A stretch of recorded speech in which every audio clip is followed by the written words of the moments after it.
our politics lead today, new details about a phone call that then President Trump made to Republican Congressman Jim Jordan on January 6, 2021. The House Select Committee now has the call records that reveal the pair spoke for about 10 minutes before the deadly insurrection started. CNN's Ryan Nobles joins us live now. Ryan, give us the timeline. When exactly did this call take place, and what does it tell us? Well, according to White House call records that have been obtained by the January 6th committee and have been reviewed by two different sources that spoke to CNN, there was a phone call that was placed by the White House, by President Trump, to Jim Jordan on the morning of January 6th, and that call lasted for 10 minutes. Now, this is significant information, and it's the first time that it's been revealed, and it comes after Jim Jordan has been incredibly evasive as to the communication, the amount of communication that he's had with the former president on January 6th. In fact, almost every time he's been asked a question about his communication with Donald Trump, he's given a different answer, including today when he told CNN that he only remembers talking to the former president as he left the House floor on January 6th. That's something he's never said before. He also told the House Rules Committee at one point that he thought the only time he spoke to the former president was after the attack. Now, that directly contradicts what we're learning and also what he said today, and there are members of the Rules Committee making note of that. The House Rules Committee Chairman Jim McGovern tweeting today after seeing our story and pointing out that what they are learning directly contradicts what Jordan said in a House Rules Committee hearing.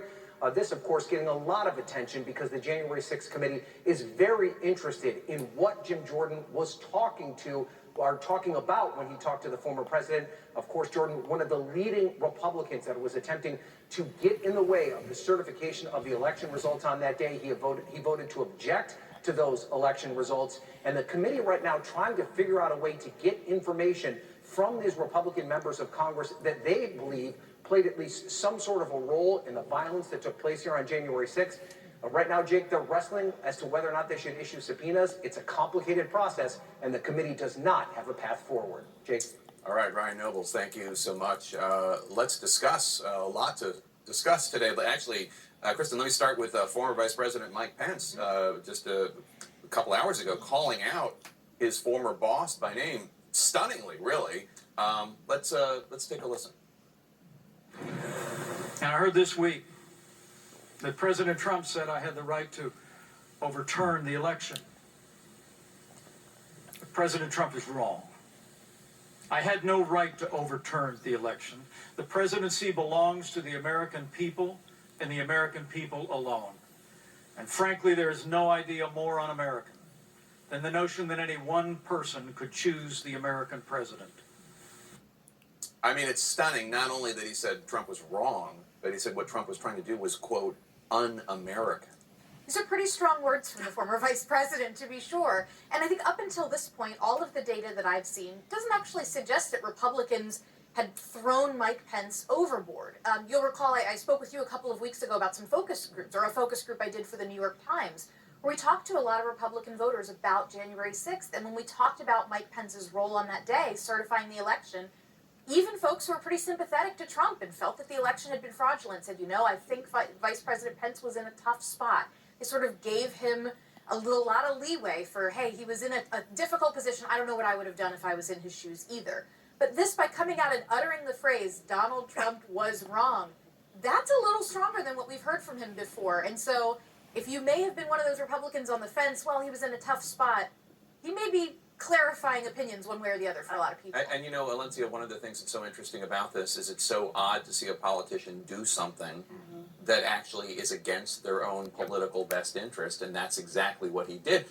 What he said was true, but that's not going to help him in anything he wants to do. No, it's not, because as we know, Donald Trump has a very strong grasp on the Republican Party. We see what's happening at the RNC meeting. They're censuring people who are on the committee. You know, it is interesting to hear that Vice President Pence is doing this now.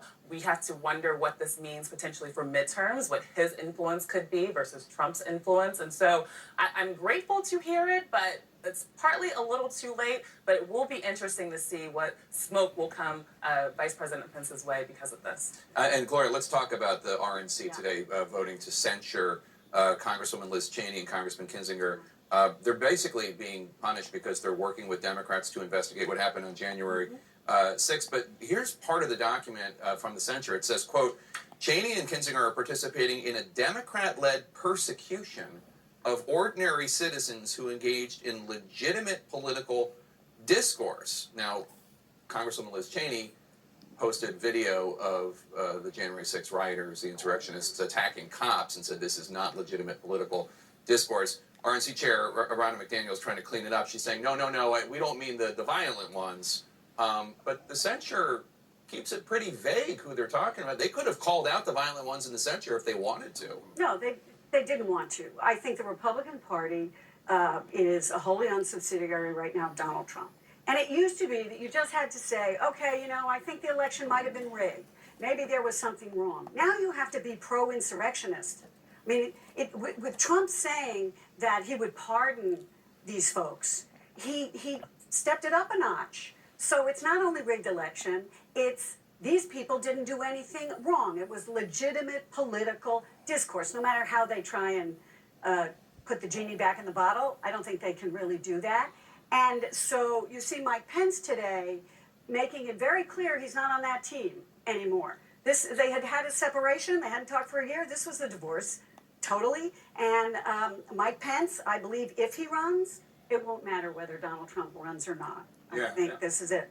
This censure, though, today, I mean, you have to really say it is the culmination of a shift, for many members of the Republican Party. It was about a year ago, or after January 6th, we saw certain members, including Kevin McCarthy as well, from the House as well, come out and criticize the events of that day. What a shift from that. And I have to say, just as someone who was also there, I do think it's worth noting, as someone who was there reporting at the Capitol, that language as well, just detached from fact, really. When you think about, seeing, it is true, not everyone there was violent. There were thousands of people there. But when you do think of the people that were breaking windows, that were hoisting American flags as they did slam on doors as well, that, I think of the person as well that saying through a bullhorn, move forward as a crowd goes against police barricades, as well as members of Congress who were forced to evacuate and members of the media too. All of that is worth kind of restating when we pair that with the language today as well. Yeah, and just also to make the point that the January 6th committee is not investigating people who were peaceful on the mall, who were exercising their First Amendment rights. That's not what the investigation is. Well, there's a real big desire among rank and file Republican voters, I think, to draw a very big distinction between what happened at one end of Pennsylvania Avenue and what happened at the other. We heard that in those focus groups, that there's this real sense among Republican voters that this isn't what, our side doesn't do that, our side doesn't hurt cops, our side doesn't break windows, that's not what we do. And so that this today, I think this sort of secondary statement from Ronna McDaniel is trying to draw a distinction that they did not draw very clearly in that article. Except, can I say, and Gloria, get you to weigh in on this. There's a tweet from November 2020 that's still up on the RNC page, right? Still on their Twitter feed. It's a video. I'll just put it up if we can. A video of Sidney Powell, the untethered from reality attorney who made all sorts of lies, and it says, "We will not be intimidated. We're going to clean this mess up now. President Trump won by a landslide. We're going to prove it. Blah blah blah."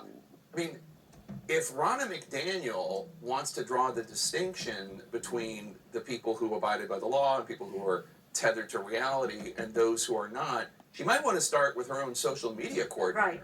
Yeah, and the point is that Donald Trump doesn't want her to.